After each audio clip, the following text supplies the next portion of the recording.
Hello class 11th। आज का जो हमारा टॉपिक है वो है संकरण, जिसको हम हाइब्रिडाइजेशन कहते हैं। हाइब्रिडाइजेशन, संकरण माने होता है मिक्स होना, ठीक है ना, इसीलिए इसको हम कहते हैं मिक्सिंग अप ऑफ ऑर्बिटल, अर्थात कक्षकों का एक दूसरे में मिश्रित हो जाना, अतिव्यापित होना। वही जैसे हमने अतिव्यापन पढ़ा था, उसी में आगे हम संकरण के बारे में बात करने वाले हैं। संकरण का कॉन्सेप्ट आया कहां से, आपको ये बताता हूं। जैसे हमने O2 की संरचना के बारे में पढ़ा था, जब हमने कक्षक संकल्पना बात की थी, तो हमने कहा था कि जो O2 का निर्माण है वो ऑक्सीजन के 2 परमाणुओं से होता है ना। और क्योंकि ऑक्सीजन का जो परमाणु क्रमांक है वो 8 है, तो इसका विन्यास होता है 1s2 2s2 2p4, ठीक है ना। अगर हम देखें, ये 2 ऑक्सीजन परमाणु हैं आपके, है ना, तो ये पहले ऑक्सीजन का 1s कक्षक है, ये पहले ऑक्सीजन का 2s कक्षक है और ये 2p कक्षक है। ये हम पढ़ चुके हैं, एक बार रिपीट कर रहा हूं। ऐसे ये दूसरे ऑक्सीजन का 1s, ये दूसरे ऑक्सीजन का 2s और ये दूसरे ऑक्सीजन का 2p कक्षक है, जिसमें 3 है px py pz। अब इलेक्ट्रॉन भरते हैं, देखो 1s भरा हुआ है, इसका भी और इसका भी। 2s कक्षक पूरी 2 इलेक्ट्रॉन है, इसमें भी और इसमें भी। 2p में 4 इलेक्ट्रॉन है, तो 1 2 3 4। इसके भी 4 इलेक्ट्रॉन है, 1 2 3 और 1 4। अब आप देखिए, इसमें 2 कक्षक एक ऑक्सीजन के और 2 कक्षक दूसरे ऑक्सीजन के ओवरलैप करते हैं और O डबल बॉन्ड O का निर्माण होता है, जो हम पीछे पढ़ चुके हैं। क्योंकि 2 कक्षक भाग ले रहे हैं तो इसलिए डबल बॉन्ड आया। अब ये ध्यान देना, जितने कक्षक भाग लेते हैं किसी परमाणु के, वो उसकी सहसंयोजकता कहलाती है, ठीक है ना। तो अतिव्यापन में किसी परमाणु के जितने कक्षक भाग लेते हैं वो उसकी सहसंयोजकता कहलाती है। दोबारा रिपीट कर रहा हूं, ठीक है ना। किसी विशेष परमाणु से संबंधित कक्षकों की संख्या जो अतिव्यापन में भाग लेते हैं वो उसकी सहसंयोजकता कहलाती है। तो यहां ऑक्सीजन के कितने परमाणु संकरण ये अतिव्यापन में भाग ले रहे हैं, एक परमाणु के देखे जाते हैं। इस परमाणु के कितने भाग ले रहे हैं, 2। तो ऑक्सीजन की सहसंयोजकता कितनी होगी, 2, क्योंकि 2 ही अर्धपूरित कक्षक हैं। और हमने पहले कहा था अतिव्यापन में कौन भाग लेते हैं, केवल अर्धपूरित कक्षक भाग लेते हैं, भरे हुए कक्षक भाग नहीं लेते हैं। तो अर्धपूरित कक्षकों की संख्या कितनी है, 2 है, तो इसकी सहसंयोजकता कितनी हो गई, 2 हो गई। ऐसे ही नाइट्रोजन के केस में अगर आप देखोगे, N2 के केस में, तो नाइट्रोजन का परमाणु क्रमांक 7 है, तो 1s2 2s2 2p3, है ना। तो अगर हम 2 नाइट्रोजन परमाणु देखें, ये पहले नाइट्रोजन का 1s कक्षक है जो कि पूरी तरह भरा है, ये पहले नाइट्रोजन का 2s कक्षक है जो भरा है, ये पहले नाइट्रोजन का 2p कक्षक है जिसमें 3 इलेक्ट्रॉन है ना। ऐसे ही दूसरे नाइट्रोजन का 1s कक्षक भरा हुआ है, 2s कक्षक भी भरा हुआ है और 2p कक्षक में आपके 3 इलेक्ट्रॉन है, 1 2 3। तो ये 3 कक्षक प्रत्येक परमाणु के अतिव्यापित होते हैं और N ट्रिपल बॉन्ड N बनता है। अब नाइट्रोजन के कितने कक्षक अतिव्यापन में भाग ले रहे हैं, 3। तो नाइट्रोजन की सहसंयोजकता कितनी है, 3 होती है। अब ये यहां तक तो ठीक है, लेकिन जब कार्बन की सहसंयोजकता की बात आती है, तो वहां पर यह सिद्धांत फेल हो जाता है। कैसे, देखिए, कार्बन का परमाणु क्रमांक होता है आपका 6। अब 6 परमाणु क्रमांक है, तो विन्यास करेंगे, देखो 1s2 2s2 2p2, 1s2 2s2 2p2। 1s में कितने इलेक्ट्रॉन है, 2। 2s 2 इलेक्ट्रॉन, 2p में कितने इलेक्ट्रॉन है, 2 इलेक्ट्रॉन। अब आप ये देखना कि कितने अर्धपूरित कक्षक कितने हैं, आधे भरे हुए कक्षक कितने हैं, केवल 2। तो कार्बन की सहसंयोजकता कितनी होनी चाहिए, 2। इस सिद्धांत के अनुसार जैसे नाइट्रोजन के पास 3 आधे भरे हुए कक्षक थे, तो नाइट्रोजन की सहसंयोजकता 3 थी। ऑक्सीजन के पास 2 अर्ध आधे भरे हुए कक्षक थे, तो इसकी सहसंयोजकता 2 थी। कार्बन के पास 2 आधे भरे हुए कक्षक है, तो कार्बन की सहसंयोजकता कितनी होनी चाहिए, 2। पर कार्बन की जो सहसंयोजकता है वो 4 होती है ना। नाइट्रोजन की सहसंयोजकता कितनी थी, 3। तो नाइट्रोजन से कितने हाइड्रोजन जुड़ेंगे? 3, क्योंकि संयोजकता 3 है बस। तो एक नाइट्रोजन की संयोजकता 3 है, तो नाइट्रोजन से कितने हाइड्रोजन जुड़े? 3। और कौन सा अणु बना? NH3, है ना। ऐसे ही ऑक्सीजन है, ऑक्सीजन की संयोजकता कितनी है? 2, तो ऑक्सीजन से कितने हाइड्रोजन जुड़ेंगे? 2 ही जुड़ेंगे। और कौन से अणु का निर्माण होगा? H2O का। अब आप देखिए जो कार्बन है, कार्बन की जो सह संयोजकता है वो कितनी है? इस सिद्धांत के अनुसार सह संयोजकता कितनी होनी चाहिए? 2। तो कार्बन से कितने हाइड्रोजन जुड़ने चाहिए? 2, यानी हमारा यौगिक क्या बनना चाहिए? CH2 बनना चाहिए ना। लेकिन ये यौगिक होता ही नहीं है। कार्बन से 4 हाइड्रोजन जुड़ते हैं कम से कम। एक कार्बन से कितने हाइड्रोजन जुड़ेंगे? 4, और 4 जब जुड़ेंगे तो क्या बनेगा? CH4। अब 4 हाइड्रोजन जुड़ रहे हैं, यानी कार्बन की सह संयोजकता कितनी होनी चाहिए? 4, लेकिन कार्बन की सह संयोजकता कितनी है यहाँ हमारे सिद्धांत के अनुसार? 2। तो कार्बन की संयोजकता 4 होती है, जबकि कक्षक सिद्धांत के अनुसार केवल 2 अर्धपूरित कक्षक हैं, तो उसकी संयोजकता 2 होनी चाहिए। तो ये संकरण का कॉन्सेप्ट यहीं से आया कि इन्होंने कहा क्योंकि कार्बन का परमाणु क्रमांक 6 है और इसका विन्यास होता है 1s2 2s2 2p2। अब अगर आप देखेंगे आद्य अवस्था में, आद्य अवस्था क्या होता है? सबसे न्यूनतम ऊर्जा वाली अवस्था, ग्राउंड स्टेट। अब आद्य अवस्था में जो 1s कक्षक है, देखिए मैंने यहां पर लिखा है कितने इलेक्ट्रॉन हैं? 2। 2s कक्षक में कितने इलेक्ट्रॉन हैं? 2। 2p कक्षक में कितने इलेक्ट्रॉन हैं? 2। तो अभी कितने हाइड्रोजन के परमाणु जुड़ सकते हैं? एक यहां 2। तो इन्होंने कहा क्या कि कार्बन आद्य अवस्था में उसकी सह संयोजकता 2 होती है, लेकिन जब कार्बन परमाणु कहीं से थोड़ी सी ऊर्जा ग्रहण कर लेता है, अब वो ऊर्जा प्रकाश से भी हो सकती है, ऊष्मा के रूप में भी हो सकती है, कहीं से भी। तो इन्होंने कहा कि जब कार्बन कहीं से भी थोड़ी सी ऊर्जा ग्रहण करता है तो इसके 2s का एक इलेक्ट्रॉन कहां कूद जाता है? 2p में। अब ये ध्यान देखना कि 2s से 2p में कूदेगा, क्योंकि दोनों का ऊर्जा स्तर सेम है। ये भी दूसरा है, ये भी दूसरा है, ये 1s है। 1s से 2p में नहीं कूद सकता क्योंकि दोनों के ऊर्जा स्तर क्या है? अलग अलग। तो उन्होंने कहा जब परमाणु, कार्बन का परमाणु कहीं से ऊर्जा ग्रहण करता है तो इसका 2s का इलेक्ट्रॉन जो है वो कहां कूद जाता है? 2pz में कूद जाता है। अब इसके पास कितने अयुग्मित इलेक्ट्रॉन हो गए? 4 अयुग्मित इलेक्ट्रॉन हो गए। तो क्या होगा? इसकी सह संयोजकता कितनी हो जाएगी अब?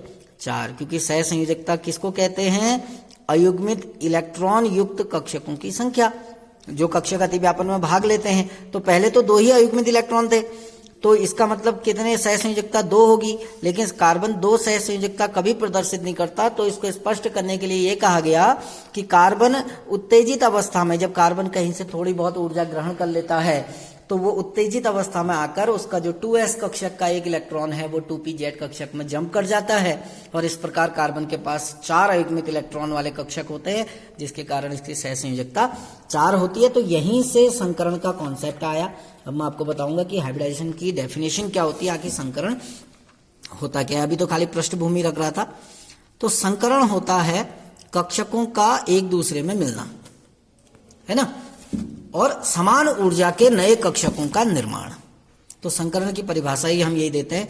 तो हम कहते हैं कि जब लगभग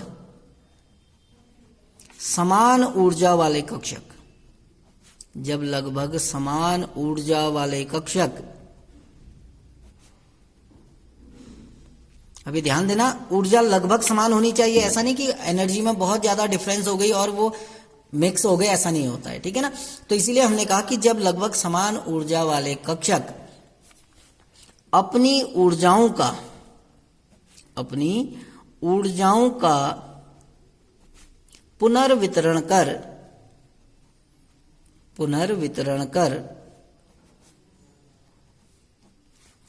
समान ऊर्जा व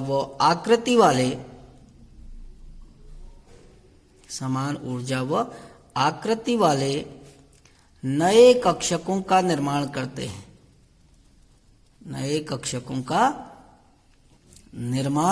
हैं, तो यह घटना संकरण कहलाती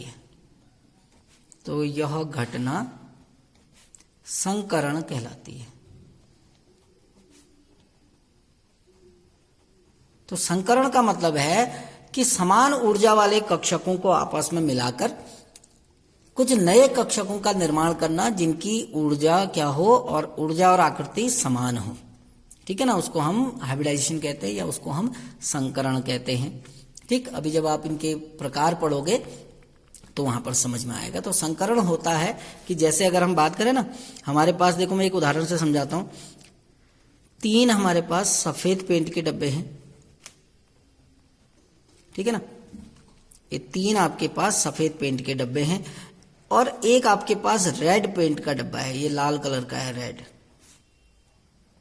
3 आपके पास सफेद रंग के पेंट के डब्बे हैं और एक आपके पास लाल कलर के पेंट का डब्बा है। अब याद रखना इनका जो कलर है उसको आप ऊर्जा समझो। कलर बराबर हमें यहां पर लिख दे रहा हूं ऊर्जा, आपको समझाने के लिए। जो इनके कलर हैं वो एनर्जी है, यानी 3 कक्षकों की एनर्जी समान है, एक कक्षक की ऊर्जा अलग है, क्योंकि ये रेड कलर का है, 3 व्हाइट कलर के हैं। ठीक, अब हमने इनको मिक्स कर दिया, मिला दिया, तो आपको कितने डब्बे पेंट मिलेंगे? 4 डब्बे। पहले भी कितने डब्बे थे? 4। अभी भी कितने डब्बे मिलेंगे? 4। लेकिन चारों डब्बों का रंग कैसा हो जाएगा? पिंक हो जाएगा। अब आपको ना तो व्हाइट कलर का डब्बा मिलेगा ना आपको रेड पेंट मिलेगा, आपको कैसा मिल गया? पिंक।